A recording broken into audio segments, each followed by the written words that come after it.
happens. It's a dream. Does it dry up? Crazy in the sun. Does it fester like a sore?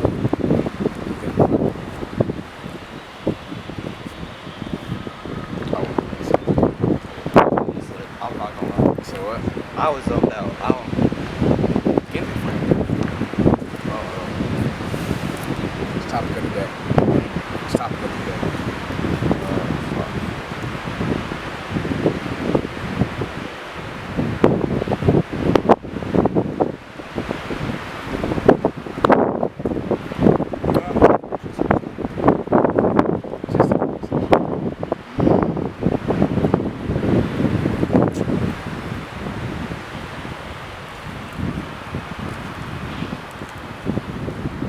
You ever have a friend? Like you grow up with like Tours?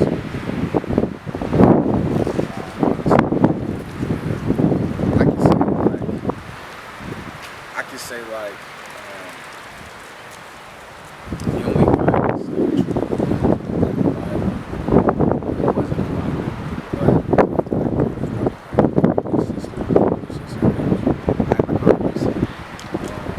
but even then, she lived like in St. Louis. She lived in St. Louis, so out in the Sirius and then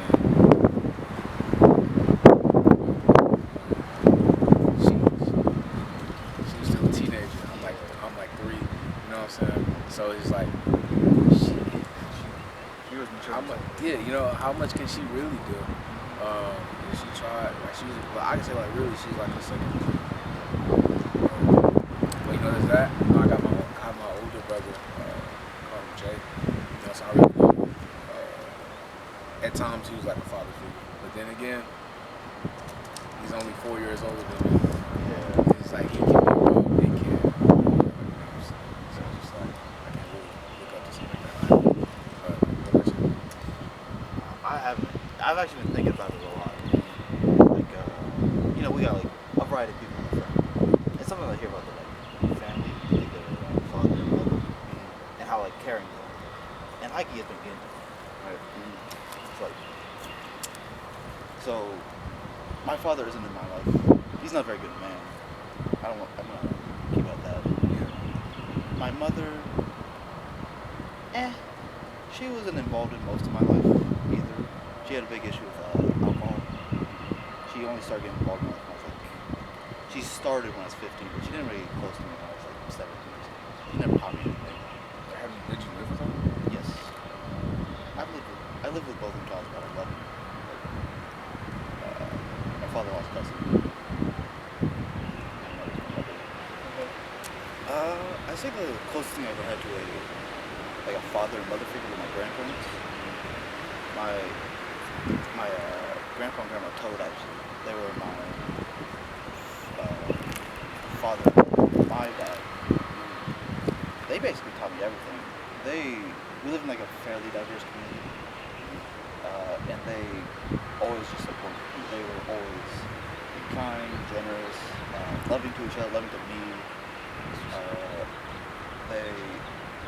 They were really the first time I ever like felt loved by somebody, and it was real nice. They passed away when I was quite young, I think, so that they're not involved in my life as well. But I still think of them often. I feel like I mimic my grandpa a lot. His behavior. I try to like be. I think of him as a role model. Yeah, that's a good thing. Yeah. Same thing with my grandma Kay, my mom's mom. She taught me all my manners. She taught me patience as a skill. Very religious woman, anxious woman. But yeah, she's very anxious. She freaks out about everything. But like super forgiving as well. Like she has a heart of gold. Really. Yeah. It is a little weird how you hear that, like, maybe from my personal experience, a lot of people that like smiles are some of the kindest people you know. It's a little unfair.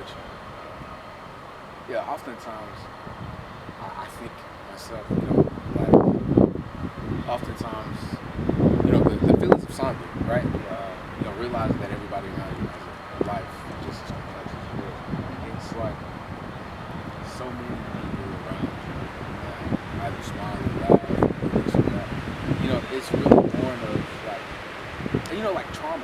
Like Yeah. so much of it is trauma. Really, like being neglected. Basically, all whether that was at home, school, outside. And it's just like, yeah, it's like when you're broken down, or well, not even broken down because you never had a foundation to begin with. Yeah. So, like that phrase, like what, like bad times create strong people create good times, and the good times create softer people, and so on and so forth. Because like thinking about it, like a lot of, let's say, richer people, more privileged people, like they're probably a bad person. They, They never got taught. yeah. It is really unfortunate. What's it? I kind of agree with that sentiment. I wish it was but what was I gonna say? But I don't know. Sometimes hard times create strong people. But like, I've seen people break, Break. just straight up break, give up, and never go back. But yeah, and it's like real unfortunate because like yeah, I did get stronger from my trauma, but I didn't have to be that way. If my parents were just involved in my life more, or my grandparents lived longer, I would have been the same person. Just I wouldn't feel as broken as I do. And that gives me a lot of grief. It gives me a lot of grief for myself, but also a lot of other people, because all it really did, in my opinion, is just hurt them deeply, and it's not something you can really fully heal from. You can, it's like when you break a bone, it can heal, but like you're always gonna feel that ache. It's always gonna be there. But you're just gonna have to learn how to get through that. Yeah. I suppose like losing a tooth. You notice it. You notice it. Yeah. And after a while, you notice how you notice it. Yeah, I understand. Yeah, that's something. Yeah, that's something that's so realistic. Yeah, just speaking about it. There's a phrase I like to live by too. You may or may not have heard me say it. But I say "c'est la vie," and that's just French for that's life. Yeah. And I say that whether times are good or bad. It is. And a phrase I do like to live. I actually thought of it for a while before I really had a name for it, and then I listened to this Daniel Caesar song. Yeah. It's called Inevitable. You might have heard it, right? Pain is inevitable. Misery is a choice. So often, like this world, we're broken down, and oftentimes I like to jest. Oftentimes I like to coming back into it. Everybody still knows how serious I am. It's just, it's about perspective. The more you know, the more you're probably going to realize just how fucked society is. And how bad things are. But knowing that, you still choose to live. You still choose to get up out of bed. So I guess the thought of it is just like, why wallow in self-pity? There used to be times, still sometimes, where I think back to my past and I was true. Like my family and just others. And I used to cry, but at some point, I just go, I'm never gonna let my kids allow them to be. So that's one of the biggest driving factors. The whole, intimacy, the conversation, like I never had that, and that makes it harder to interact with certain things. But times I really try. Like in my heart of hearts, who I am as a person, I'm actually pretty glad. I get understand that. I have trouble catching certain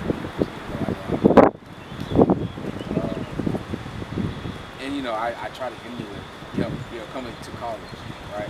Trying to emulate a different person. I have to fake it. I have to fake it. This is facade. Mario. It's an extension of myself for sure. It's what I want to be, who I want to be. I'm really learning. And the same reason why I tell people I'm learning, because I don't want people to really know me to a certain extent. Because why I crave intimacy, why I want to be one of the things at the same time. When it's too, I guess when other people really know me too much, it makes me uncomfortable. It reminds me. I've had that issue a lot. I actually relate.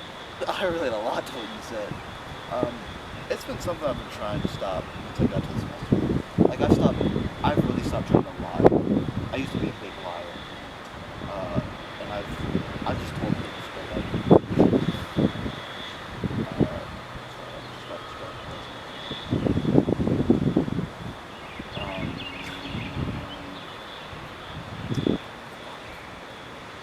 Yeah, I've always I like to joke around a lot, but in reality, it's just because I want to make people smile.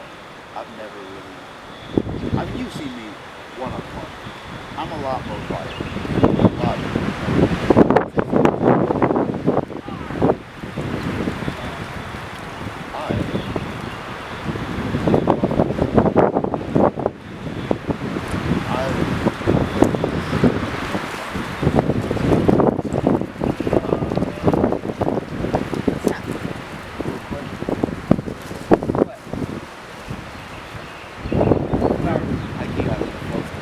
We were in the flow state. Shut up. That was nice. That was good. I feel like We could have, and we would have. It's one for those.